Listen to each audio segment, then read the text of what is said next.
Buongiorno a tutti, convenuti, benvenuti. Sono Enrico Millefanti, il presidente di Ebinfop. Ringrazio tutti per la partecipazione e con l'occasione vi porto anche i saluti del vicepresidente Elio Formosa e di tutti i componenti del consiglio direttivo. Devo ringraziare anche ENAI per averci messo a disposizione questo spazio e a questo punto lascerei la parola a Elisabetta Capotosto, che è la presidente dell'ente bilaterale regionale del Veneto, per un saluto di benvenuto. Ricordo che il Veneto è la regione nella quale nasce Job Orienta e nella quale viene svolta solitamente fisicamente.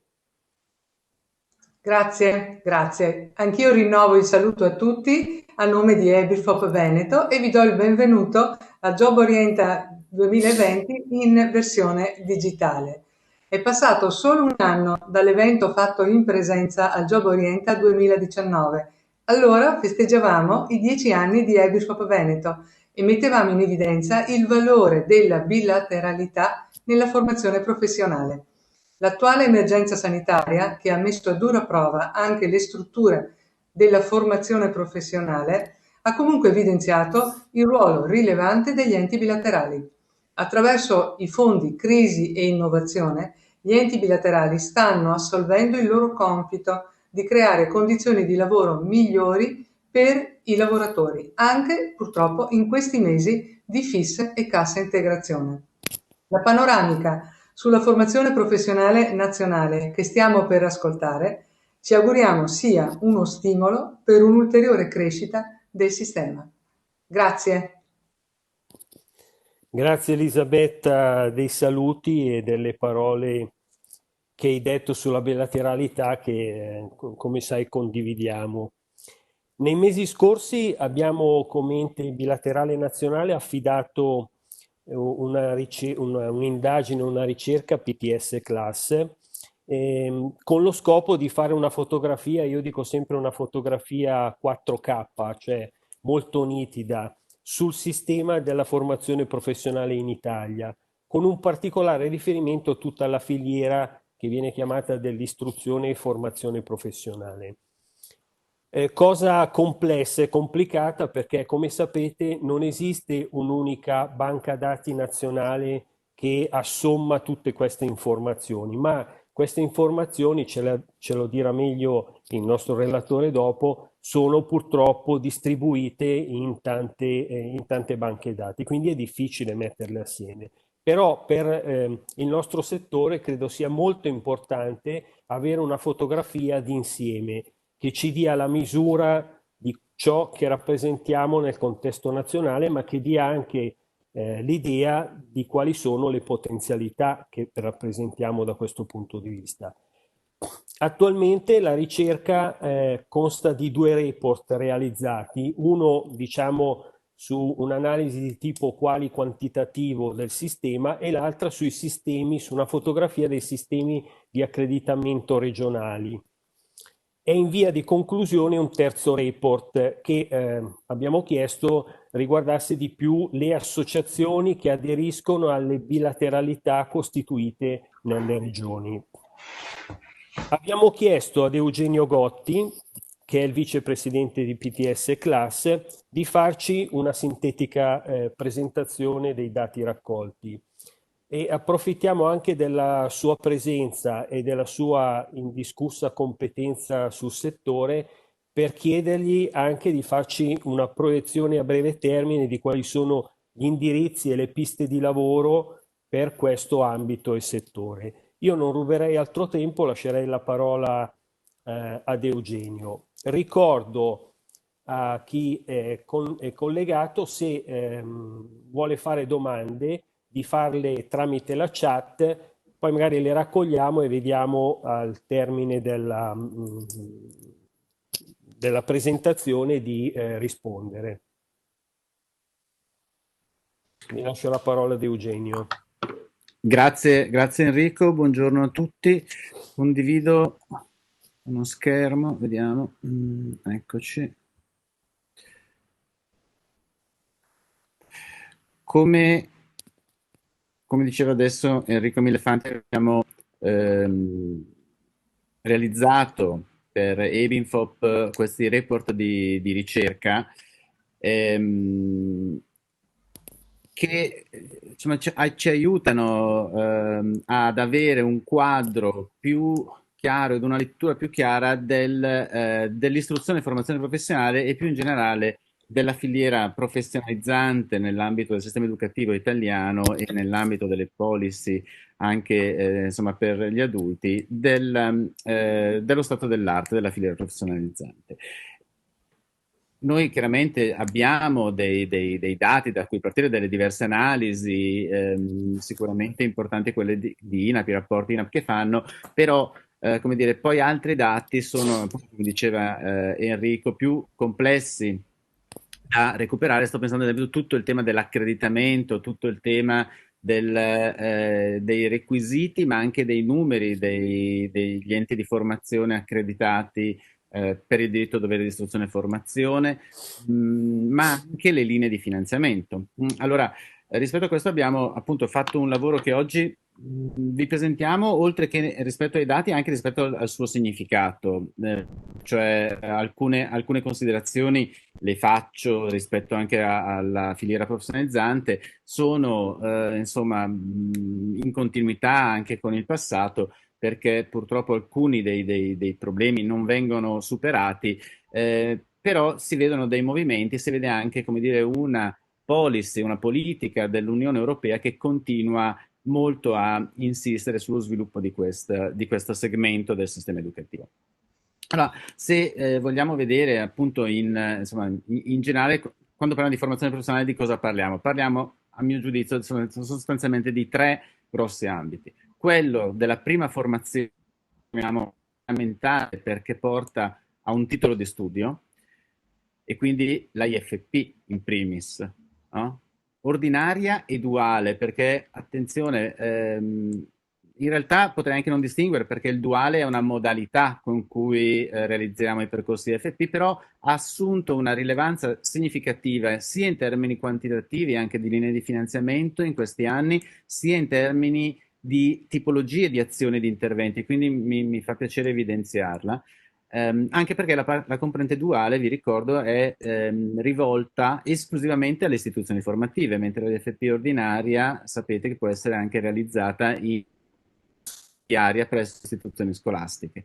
Anche se di questa componente io me ne occupo meno oggi in questo contesto, perché ci siamo focalizzati più sul ruolo degli enti di formazione.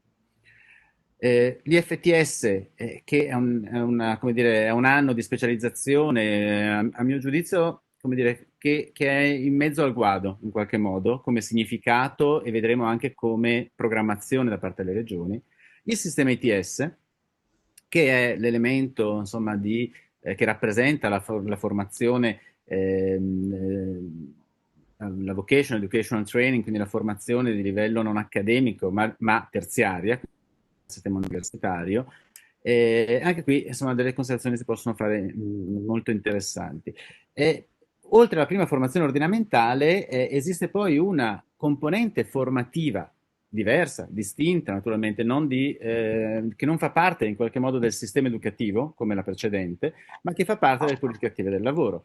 Oggi non ne parliamo in modo distinto perché ci soffermiamo sulla prima componente, però è importante ricordarla sia perché di fatto oggi rappresenta la seconda linea di attività come valore finanziato nell'ambito delle politiche attive del lavoro, sia perché c'è crescente una consapevolezza della necessità di valorizzare di più la riqualificazione nell'ambito anche delle politiche attive del lavoro, oltre che il mero matching, che è sicuramente importante, ma non risolve completamente i bisogni delle persone insomma, disoccupate che cercano lavoro. E poi c'è la formazione Lifelong Learning di formazione continua, quindi rivolta agli occupati e permanente, e su questo vi anticipo una riflessione che poi vedremo richiamata anche negli ultimi documenti europei, e cioè al ruolo della IFP anche nella formazione permanente, cosa che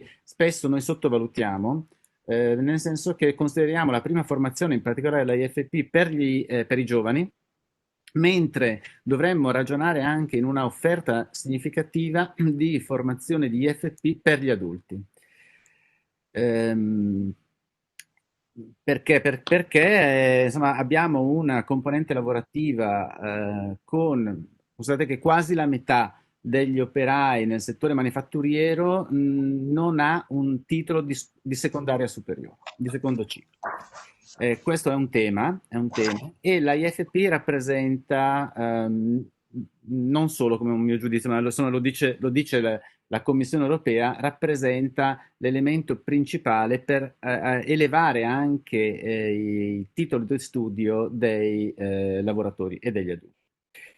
In questo contesto, noi sono qualche anno che facciamo delle analisi degli avvisi emanati dalle regioni su le politiche della formazione e le politiche attive del lavoro. Qua vediamo uno spaccato dell'analisi che abbiamo presentato già l'anno scorso, a fine 2019, che riguarda tutti gli avvisi emanati dalle regioni nel 2018. Diciamo che queste percentuali trovano conferma, se guardiamo anche alla ricerca che facemmo nel 2018 sui finanziamenti 2017, sia sul monitoraggio che continuiamo a fare. Tra l'altro lì insomma sotto ho indicato l'indirizzo quello che abbiamo chiamato osservatorio digitale per una ricerca che ormai non facciamo, abbiamo deciso di non pubblicare più, questa dell'analisi di tutti gli avvisi regionali, ma di tenere costantemente aggiornata, non in real time, però insomma con un aggiornamento costante online. Quindi c'è questo sito che abbiamo realizzato insieme al CNOS e lo manteniamo vivo. E quindi questi numeri sono confermati anche quest'anno. Cioè, cosa vuol dire? Vuol dire che di circa 1 miliardo di euro, quindi non sono risorse insomma, di poco conto, più di 1 miliardo di euro, no? Circa 1 miliardo e 2, come vedete qui, dei finanziamenti regionali per la formazione, quindi escluse le politiche attive del lavoro, che varranno un altro miliardo circa. Ogni anno, quindi le regioni emanano avvisi di questo valore. Guardate, vedete il grosso, cioè il 65%, va a finanziare questo tipo di formazione, cioè la prima formazione di tipo ordinamentale, e in particolare il 90% di questo 65% va sulla IFP. È diminuito in modo significativo la quota degli investimenti regionali nella formazione di specializzazione, perché è stata una componente che ormai ritroviamo più spesso nelle politiche attive del lavoro, come componente delle politiche attive del lavoro, che come avvisi di formazione ad hoc. Anche la formazione continua rappresenta una quota insomma, minore, perché le regioni la considerano ormai di fatto ad appannaggio dei fondi interprofessionali. E vi ricordo anche che le regioni non hanno più quello strumento, quella linea di finanziamento che era la legge 236, perché di fatto non è più alimentata, perché anche le aziende che, vi ricordo, la 236 era finanziata sempre con lo 0,30 delle risorse INPS delle aziende che non optavano per un fondo interprofessionale. Ora quelle risorse non vengono più distribuite tra le regioni. Quindi ridotta la formazione continua, permane una componente importante di formazione permanente, ma il grosso appunto lo vediamo lì sulla componente ordinamentale. Ok, di questa evidenzio come non solo per l'FP, ma insomma anche per l'FTS e l'ITS esiste una componente ordinaria e una componente duale, il grosso naturalmente sulla IFP, che però vedete anche la componente duale raccoglie una quantità importante di risorse, e la cosa interessante è che esistono degli avvisi specifici per il duale, specifici per l'ordinaria, però quasi la metà degli avvisi è sia per il duale sia per l'ordinaria, quindi sta diventando in qualche modo un sistema organico della IFP tra ordinaria e duale. Gli studenti nelle istituzioni formative, quindi non tutta la IFP, ma nelle istituzioni formative, nel 2018-19 sono stati 155.000, rispetto ai 151.000 dell'ultimo report INAP che abbiamo, che riguarda l'anno formativo 2016 e 2017. Quindi possiamo dire che in questi ultimi anni abbiamo visto una stabilizzazione sostanziale degli iscritti, dei frequentanti i percorsi della IFP nei centri di formazione professionale. Quindi sulla IFP ci concentriamo un attimo su questo segmento, e possiamo vedere innanzitutto la questione che, lo vediamo meglio anche dopo, c'è un sistema, ci sono sistemi regionali, no? Ben ricchi da questo punto di vista, cioè con una offerta formativa importante, dei numeri di allievi importanti, lo vediamo lì, siamo soprattutto alla fascia del nord, più il Lazio sicuramente e la Sicilia. C'è una componente di centro dove invece questi numeri sono più deboli, e c'è una componente del sud dove in realtà la sofferenza, a mio giudizio, è più forte, nel senso che l'offerta formativa nelle istituzioni formative è sicuramente molto poca rispetto al sistema educativo nel suo complesso. Qua lo vediamo ancora meglio. Questo è un rapporto tra il numero di iscritti nei centri di formazione professionale, nelle istituzioni formative, e il totale degli iscritti del secondo ciclo, e quindi di tutta la scuola secondaria superiore. Vedete come nel nord la quota, la componente degli iscritti è intorno al 10%, poco sotto, poco sopra il 10%, quindi una componente di tutto rispetto.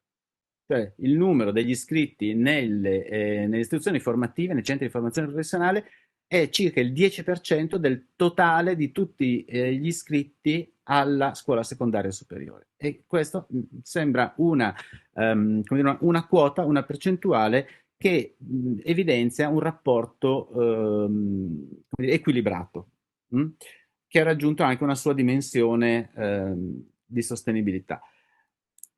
Esiste poi, appunto, lo vediamo in Emilia-Romagna, Lazio e in Sicilia, una quota intorno al 5%. Poi abbiamo un altro centro che è intorno al 2%, ok? E dopodiché però abbiamo, insomma, secondo me, un problema vero, no? In Calabria, in Basilicata, in Campania, in Puglia, ok? Ma insomma, possiamo vedere anche in Abruzzo, no? Di fatto, e insomma anche nelle Marche, ma in Sardegna, di numeri che sono assolutamente insufficienti. E questo di fatto priva i cittadini di quelle regioni di un'offerta formativa da parte degli enti di formazione della IFP. Chiaramente esiste anche la sussidiaria, esiste la IFP in sussidiaria, tuttavia la IFP in sussidiaria, non a detta solo mia, ma a detta anche delle certificazioni, delle analisi di INAP, non è la stessa cosa. Non è la stessa cosa in termini di tipologia di percorso, di percorsi concreti, di sbocchi lavorativi, ma anche di successo formativo. Quindi questo è un tema. Peraltro questo dato ha un impatto anche sulla distribuzione delle risorse. Vi ricordo che la FP ordinaria può contare su 189 milioni di euro delle risorse statali che vengono trasferite tra le regioni, e in base a tre diversi criteri: uno riguarda gli iscritti ai CFP, il secondo riguarda i diplomati, la prima colonna sono gli iscritti ai CFP, seconda colonna sono i valori ripartiti in base ai diplomati e qualificati. La terza colonna aveva un valore temporaneo, cioè di sostenere le regioni che erano sotto il 4%, appunto, nel rapporto tra totale degli iscritti al percorso di istruzione e formazione professionale e il totale degli iscritti al percorso della scuola secondaria superiore, che verrà meno dal 2020, dal riparto 2020. Quello che vedete è uno stralcio del decreto di riparto del Ministero del Lavoro dei 189 milioni di euro dell'anno scorso. Quindi il problema è che queste regioni non hanno, che vedete, no? È chiaro che le risorse di riparto si concentrano nelle regioni che hanno più alti questi rapporti, e invece regioni appunto come la Campania, come la Calabria, come la Basilicata prendono poco o niente di queste risorse, e non hanno sfruttato nemmeno la possibilità data da queste risorse della colonna 3, che avrebbe consentito in questi anni di andare a rafforzare la componente della IFP nei centri di formazione. E lo stesso discorso vale per queste altre risorse che sono della IFP nella sperimentazione, ormai non più sperimentazione duale, questi 125 milioni, anche quest'anno, anche per queste risorse, quest'anno la terza colonna verrà meno.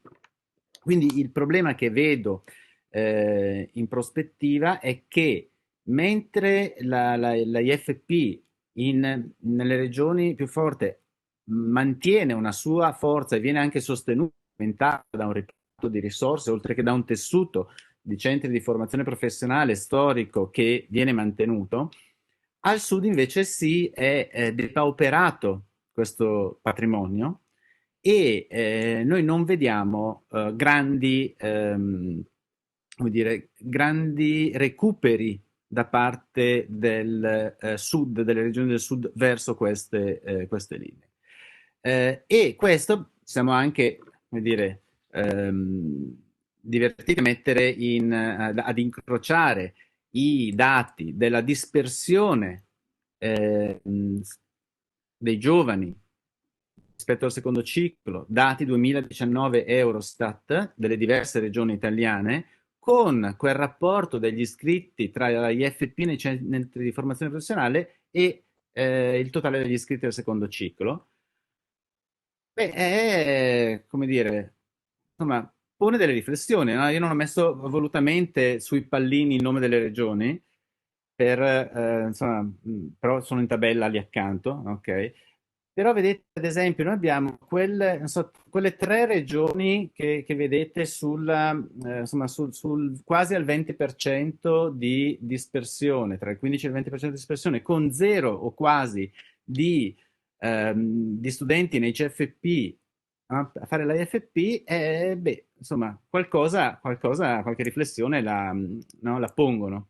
Ecco, quindi il tema è che sono meno possibilità, meno offerta formativa per i giovani di quelle regioni. E quindi no, sulla IFP il punto è un sistema maturo in alcune parti d'Italia, è un sistema inesistente o molto debole in altre parti d'Italia. E questo è un problema reale, è un problema da anni che esiste ed è un problema che come dire, non viene affrontato. Non viene affrontato neanche in una logica di coordinamento più stretto tra livello centrale, Ministero dell'Istruzione, Ministero del Lavoro e livello regionale.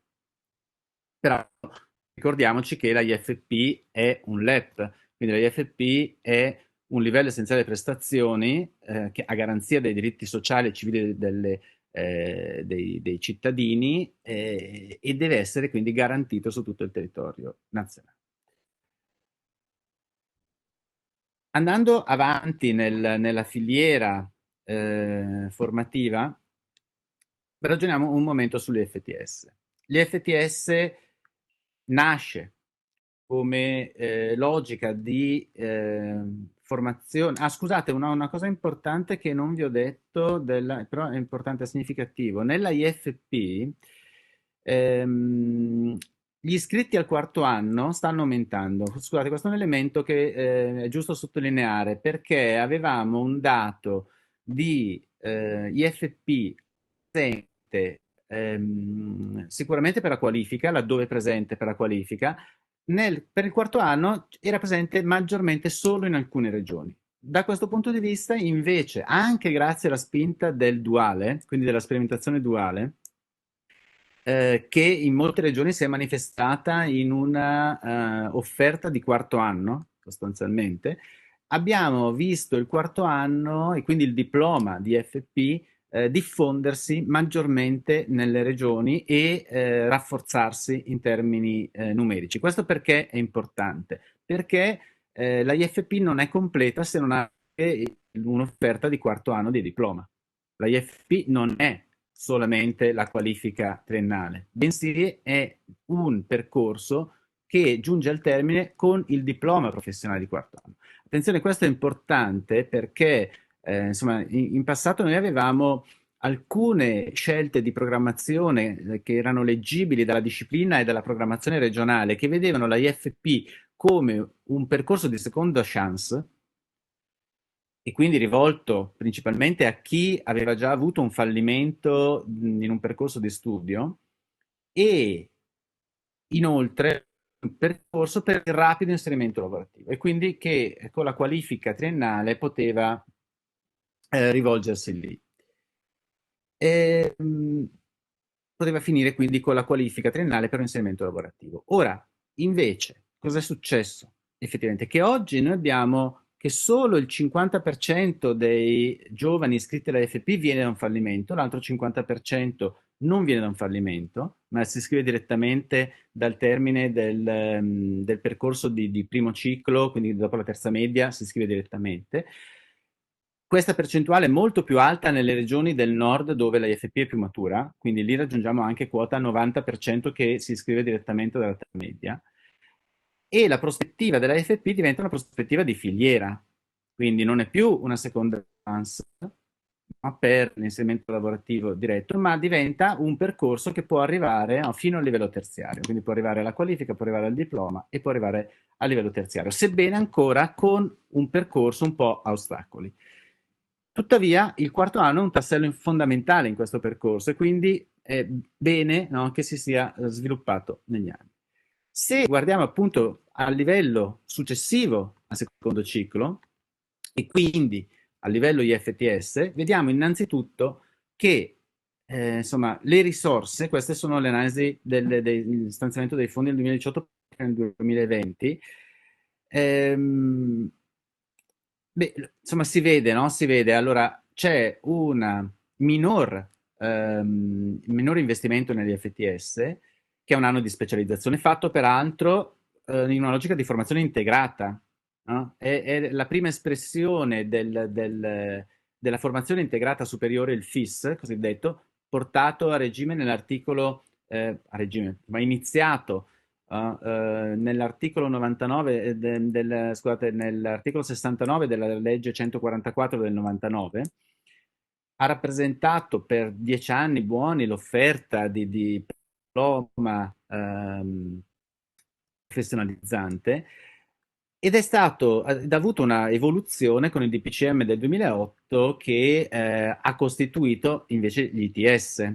Quindi noi oggi abbiamo da una parte l'FTS, dalla parte l'ITS come livello offerta post secondaria, con una scelta molto netta da parte, ad esempio, del Ministero che è andata sull'ITS, che hanno sicuramente una logica di maggior, ad esempio, di stabilità nel tempo. L'IFTS ha un problema alla sua radice che viene gestito dalla programmazione regionale, ogni anno può essere diverso, quindi ogni anno si possono, insomma, si fanno gli avvisi, altri anni non si fanno, un anno lo vincono alcuni raggruppamenti, l'anno dopo lo vincono altri raggruppamenti, ed è un'offerta che in 10 anni non è riuscita, diciamo così, anche ad avere una sua stabilità e una sua visibilità. L'ITS invece al contrario, no, ha una sua stabilità sicuramente, anche di linee di finanziamento e di offerta formativa, quindi no, ha un carattere di stabilità che l'IFTS non ha e questo è importante. E tuttavia, mentre l'ITS poi è un percorso almeno biennale, se non triennale, l'ITS di fatto poteva essere anche biennale, ma di fatto è diventato un percorso annuale.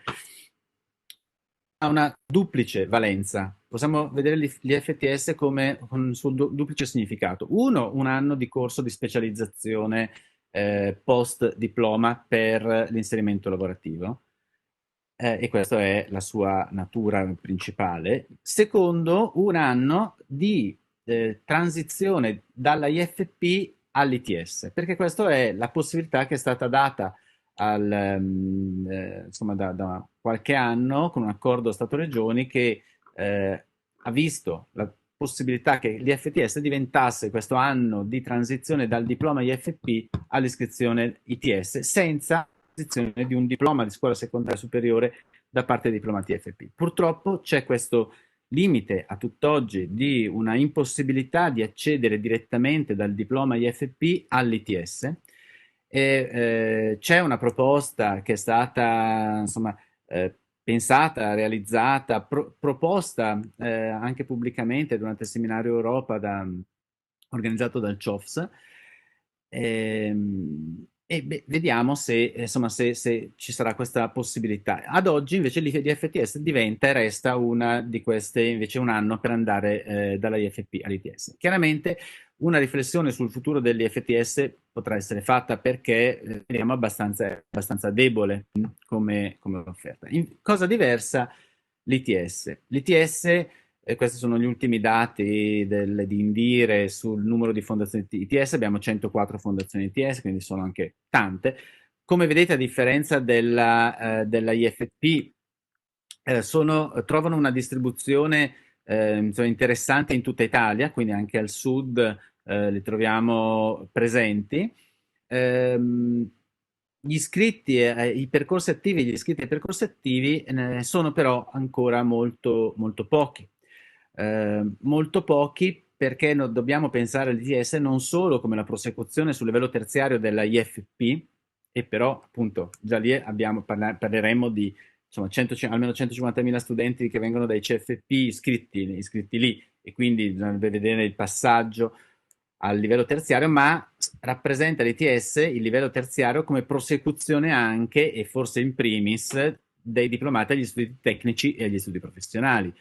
Ricordiamoci che in Italia, a differenza ad esempio della Francia, solo circa il 50% dei diplomati al secondo ciclo va a livello terziario, perché vanno soprattutto, no, circa il 95% dei liceali, mentre i diplomati ai tecnici vanno solo per un 30% al livello terziario e solo l'11% dei diplomati ai professionali, all'IP. Questa cosa genera poi quella bassa percentuale, insieme alla dispersione universitaria, però insomma in particolare la bassa percentuale di passaggio dal secondo ciclo a livello terziario, genera quel numero e quella quota troppo bassa di giovani con un titolo di studio di livello terziario. Noi siamo intorno al 28-29%, i paesi OCSE sono intorno al 40%, di giovani di questo tipo, e ci sono paesi come la Corea che ha il 70%, Corea del Sud naturalmente. Chiaramente qua possiamo dire che ne va del capitale umano di un paese, anche dello sviluppo di un paese rispetto a questi numeri. Ora, questa difficoltà è causata in larghissima parte dalla assenza storica in Italia di percorsi a ciclo breve di livello terziario professionalizzanti, che dovrebbero essere degli ITS. Infatti lo sviluppo degli ITS rappresenta questa logica. Io qui adesso non voglio entrare a discutere del rapporto anche col sistema universitario, quindi col tema lauree professionalizzanti. Dico solo una battuta, che il sistema universitario sono circa 2 secoli, che è chiamato ogni 30 anni dal governo italiano, anche prima della Repubblica, già con l'Italia Unita, a occuparsi di questa tipologia di offerta, ma il sistema universitario tradizionalmente, storicamente, non eroga questa offerta. Quindi adesso, a mio giudizio, le lauree professionalizzanti potrebbero diventare l'ennesimo tentativo, che poi non va a buon fine, come il diploma universitario, come la laurea breve, triennale, eccetera, che dovevano essere tutti percorsi a ciclo breve. In realtà l'ITS nasce proprio per questo. A differenza della FP, vediamo quindi che è ben distribuito tra le regioni d'Italia, dal punto di vista della presenza di fondazioni, ma anche degli iscritti e dei percorsi. Il problema è che come sistema a livello nazionale ha numeri complessivamente ancora molto bassi. Guardate, adesso andiamo direttamente qua, ha numeri molto bassi, cioè questi sono diciamo così, gli iscritti ai percorsi conclusi nei diversi anni, andiamo dal 2013 fino al 2018. È vero che gli iscritti quest'anno sono 16.000, ma vedete insomma i numeri, no, di crescita degli allievi iscritti ai percorsi conclusi crescono, è cosa importante, crescono anche percentualmente in modo significativo, ma in valore assoluto con lentezza. Considerate che gli iscritti ai percorsi universitari in Italia sono 1.600.000. Ok, quindi qui se siamo a 16.000 come totale degli iscritti ai percorsi attivi, Siamo all'1% degli iscritti ai percorsi universitari. Diciamo che il nostro benchmark più vicino, senza neanche voler guardare la Germania, dove questi percorsi raccolgono circa 800.000 ragazzi, ecco, guardiamo anche solo la Francia, che ha un sistema più simile al nostro, questi percorsi raccolgono circa 250.000 ragazzi, ok? Non 16.000. Quindi un percorso di crescita complessiva del sistema ETS è assolutamente necessario in Italia. Sarebbe interessante guardare anche il ruolo dei diversi partner negli ITS. Voi sapete, gli ITS sono fondazioni di partecipazione, quindi è come se fossero un ibrido tra un'associazione e una fondazione. Quindi hanno dei partner, dei soci fondatori e dei soci che poi sono ulteriormente intervenuti. I partner sono, chiaramente abbiamo dei partner obbligatori, l'impresa, la scuola, l'ente di formazione, l'ente locale, l'università, sono partner obbligatori, quindi almeno uno per ITS ci deve essere. Se guardiamo i numeri, vediamo non solo come ci possiamo aspettare, insomma, che le imprese rappresentano la quota percentualmente più significativa, perché insomma intorno a un ITS è ovvio ed è giusto che si associno più imprese. Però è interessante notare come siano più le scuole, le istituzioni scolastiche degli enti di formazione presenti come partner, sono 400, sono quasi 500 le scuole partner degli ITS, a differenza degli enti di formazione che sono 361. Sarebbe molto interessante vedere anche i ruoli, il traino effettivo, no, dell'ITS, come poi organizzativamente intervengono i diversi partner. Però, insomma, per ora no, mi limito a evidenziare come anche gli enti di formazione rappresentano partner importanti negli ITS, ma anche le scuole, no? Vedete che almeno da un punto di vista quantitativo sono un numero maggiore rispetto agli enti di formazione. Questo è un dato che secondo me non è ancora stato analizzato fino in fondo.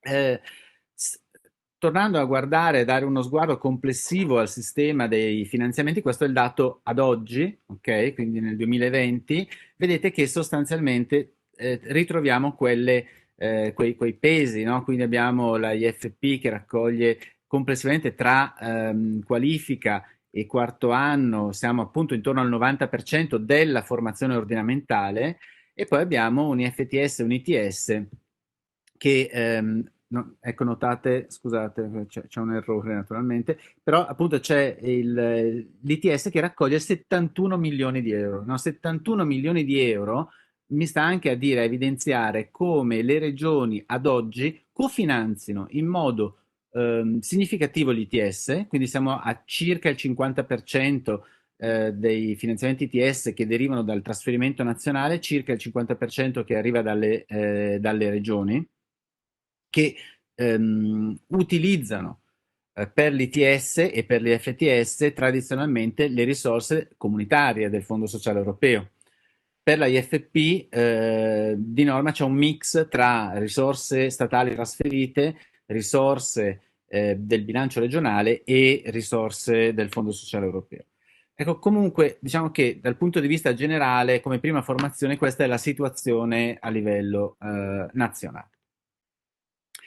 Un altro elemento che abbiamo analizzato è questa distinzione che riguarda più la modalità gestionale delle linee di finanziamento. Insomma, noi abbiamo introdotto una distinzione di gestione per progetti o a servizio, perché sono convinto che almeno per quanto riguarda la IFP e l'ITS, si debba andare ad una linea di finanziamento ordinario, come avviene ad esempio per un liceo, per una scuola primaria, per un'università. L'università ha ogni anno un finanziamento, l'FFO, un finanziamento ordinario che le consente di realizzare tutte le sue attività. Non presenta un progetto e se lo vede finanziato, ma viene finanziata per tutta l'attività. Ma lo stesso pensate vale per il sistema scolastico. Viene finanziato attraverso il pagamento degli stipendi dei docenti e non docenti, e attraverso il pagamento delle spese di funzionamento, viene finanziato tutto il sistema scolastico in base al numero degli iscritti. no? Non c'è un progetto. E lo stesso dovrebbe accadere, a mio giudizio, per la IFP e per l'ITS. Purtroppo questo non accade, nel senso che possiamo individuare come avvisi come dire, a servizio quelli che non prevedono un progetto, ma che consentono un accesso diretto alle linee di finanziamento in base sostanzialmente agli iscritti. E questo però vediamo che avviene in gran parte in Lombardia, quindi quasi tutti gli avvisi in Lombardia sono a servizio, in parte in Liguria, in particolare per il duale, e in buona parte in Sicilia nell'ultimo periodo, però in tutto il resto delle regioni gli avvisi della formazione ordinamentale sono avvisi a progetto. Attenzione, le logiche a progetto non sono coerenti con il carattere ordinamentale di questi percorsi e con il carattere di LEP degli EFP. Naturalmente, invece, perché siamo arrivati a una gestione più a progetto che a servizio? Perché diciamo che le risorse comunitarie hanno una logica di governo e di rendicontazione, di modalità di gestione che favorisce la logica a progetto. C'è il cosiddetto obbligo di selezione delle operazioni. Ad oggi le autorità di gestione delle regioni gestiscono sempre, appunto, tendenzialmente con la modalità progetto, bando, avviso, progetto, valutazione, selezione e finanziamento, perché questo è più coerente con un approccio delle risorse comunitarie. Attenzione, questo probabilmente è una motivazione vera, ma che avrebbe bisogno di un superamento della posizione e, a mio giudizio, anche con le risorse comunitarie, come vediamo dall'esperienza della Lombardia, della Liguria e della Sicilia, anche queste hanno il loro interesse. Mi accorgo che sto andando lento, quindi provo a velocizzare un attimo, perché ci sono un paio di elementi ulteriori della ricerca che vogliamo evidenziare, anche proprio per la natura di EBINFOP, per il suo ruolo di bilateralità, mette al centro anche della sua azione chiaramente il tema del contratto. No? Il CCNL della formazione professionale ad oggi presenta un rapporto con i sistemi di accreditamento non univoco. Questo è importante evidenziarlo, è un tema di cui non si parla molto, è però un tema rilevante. Brevissimamente vi ricordo che nel decreto ministeriale 139 del 2007, cioè tempi da 13 anni fa, tempi Fioroni, no? Per chi se li ricorda, la IFP poteva essere erogata dalle regioni con un sistema di accreditamento dove uno dei requisiti del sistema di accreditamento doveva essere l'applicazione del contratto collettivo nazionale della FP per chi la erogava. Già lì, in quel contesto, però, un'attenzione. Uno, c'era stata poi una risposta, eccetera, dove erano stati consentiti anche CCNL alternativi. Ad esempio, perché c'erano i bisogni, che ne so, degli enti di formazione degli enti locali che volevano applicare il contratto enti locali o altri enti di formazione, emanazione di categorie e di associazioni di imprese, quindi che tendenzialmente applicava un altro contratto, però era già emersa questa possibilità. Ma la cosa più rilevante è che il DM 139 2007 aveva un carattere transitorio, temporaneo, quindi ad oggi non vale più il DM 139. I suoi contenuti però sono stati recepiti in diversi accordi Stato-Regioni che hanno portato nel 2011 la IFP a regime. Questo elemento, tuttavia, del contratto collettivo si è un po' sfumato in questi accordi Stato-Regioni e quindi la conseguenza è che oggi abbiamo una situazione, le regioni evidenziate in verde, che prevedono l'accreditamento e l'applicazione del contratto collettivo nazionale della FP. Abbiamo altre regioni che prevedono l'obbligo del CCNL della FP o anche un altro alternativo e abbiamo alcune regioni, quelle in azzurro, che non prevedono riferimenti al CCNL rispetto al sistema di accreditamento. Questo naturalmente ha consentito a tutt'oggi, di avere diversi enti di formazione che erogano la IFP che non applicano il CCNL FP e questo è un dato rilevante o comunque da porre anche nella logica del confronto istituzionale. Io penso che sono un po' di anni che anche tra i vari coordinamenti a livello regionale questa cosa non è focalizzata molto. Ancora su Ebinfop, questi, allora, rispetto ai dati che siamo riusciti a raccogliere, perché non in tutte le regioni abbiamo raccolto i dati del numero degli enti associati a Ebinfop, questi però per dove li abbiamo raccolti sono i dati e il rapporto tra gli associati all'ente bilaterale regionale rispetto al totale degli accreditati per il diritto dovere di istruzione e formazione, che molte regioni chiamano ancora obbligo formativo. Vedete che raggiungiamo quote importanti, soprattutto in Piemonte, in Veneto, in Lazio. Insomma, arriviamo a una quota estremamente rilevante. In Lombardia, Liguria e Emilia-Romagna siamo invece un po' più bassi, circa la metà.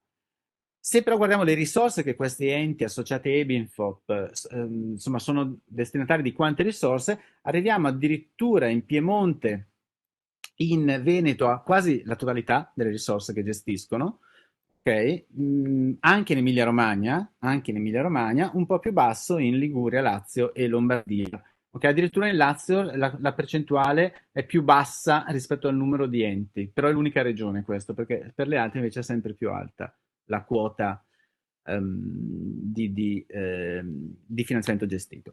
Prospettive, obiettivi, mi scuso, sono andato molto veloce, vediamo, scusate, non sono andato molto veloce, ma faccio rapidissimo. Ci sono due elementi, adesso non vi faccio tutta la cronistoria, poi spero che le slide possano essere messe a disposizione.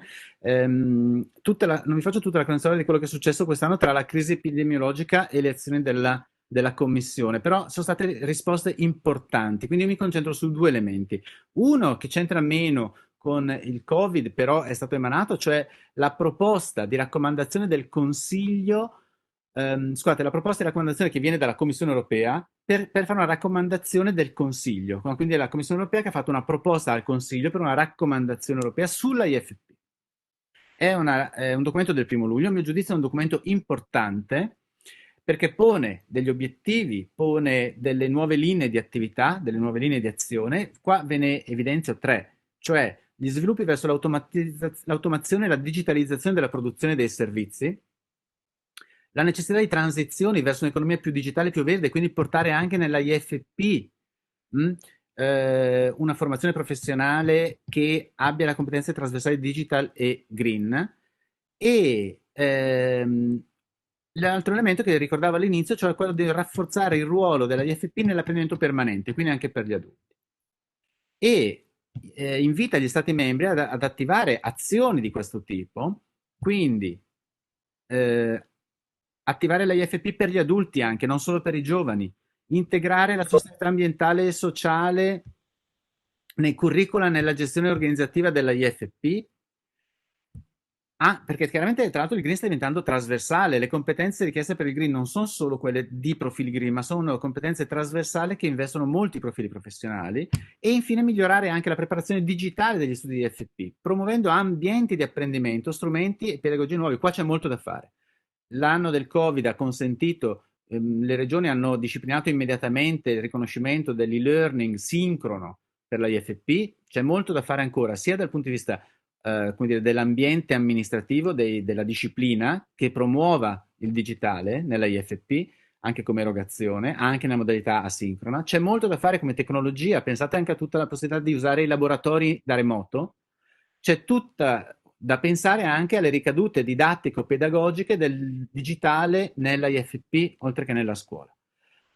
Finisco ricordandovi il PNRR, cioè la componente, diciamo così, le linee di finanziamento che in modo straordinario vengono portate sull'Italia. Dentro questi 750 miliardi complessivi l'Italia avrà, scusate, avrà una quota di circa 209 miliardi, okay, di cui 81 miliardi di sussidi e 127 di prestiti. La cosa interessante è che nelle linee guida nazionali approvate a metà settembre per il Piano Nazionale di Ripresa e Resilienza abbiamo degli obiettivi che sono proprio sulla IFP, in particolare, oltre all'aumento del tasso di occupazione di 10 punti percentuali, anche l'abbattimento dell'incidenza dell'abbandono scolastico e dell'inattività dei giovani, e lo vediamo nelle priorità anche in particolare potenziando il sistema di istruzione e formazione professionale. Questo è importante anche perché, e chiudo, le nuove entrate il fabbisogno delle imprese, di lavoratori, da parte delle imprese, ultimo bollettino eccesso novembre 2020, ci dicono che il 24% delle nuove entrate richiede un livello di istruzione di qualifica e diploma professionale, cioè è un dato incredibile. Su 100 lavori richiesti, 24 sono tipici professioni di qualifica e diploma professionale, 36 di diploma, 16 di laurea. E di di queste professioni richieste coerenti con le qualifiche di IFP, quindi in indirizzo industriale, piuttosto che commerciale, eccetera, abbiamo già una quota di difficoltà di reperimento, quindi di scarcity, che sembra che è già tornata ai livelli pre-Covid. Ok? Siamo, vedete, indirizzo industriale al 47% di difficoltà di reperimento. Quindi IFP e filiera professionalizzante sono centrali anche per rispondere al bisogno del sistema imprese. Grazie. Grazie Eugenio della esauriente disamina che hai fatto, sia appunto per mostrarci la fotografia che credo sia stata molto esauriente e sia per le sollecitazioni e gli ambiti che ci hai in qualche modo mostrato, credo siano delle strade sulle quali dobbiamo essere presenti e non mancare agli appuntamenti da questo punto di vista. Volevo dare un'informazione perché qualcuno ha chiesto tramite chat se era possibile avere l'accesso alle slide. Credo tra le righe che Eugenio ha dato il consenso e quindi manderemo sull'email con la quale vi siete iscritti al seminario le indicazioni e il sito, il luogo dove poterle scaricare, unitamente anche ai report che abbiamo fatto come Ebenfop, quelli che sono pronti. Io a questo punto, se non ci sono altre domande, abbiamo ancora qualche minuto. ehm, Ma io non vedo che ci sono altre domande da questo punto di vista. Ringrazio tutti i convenuti, ringrazio Elisabetta del saluto che ha fatto inizialmente e ringrazio soprattutto Eugenio con il quale mi auguro andremo avanti a esplorare questo territorio che credo sia interessante per il paese. Buona giornata a tutti. Grazie Enrico, grazie a tutti, un saluto a Ebinfo.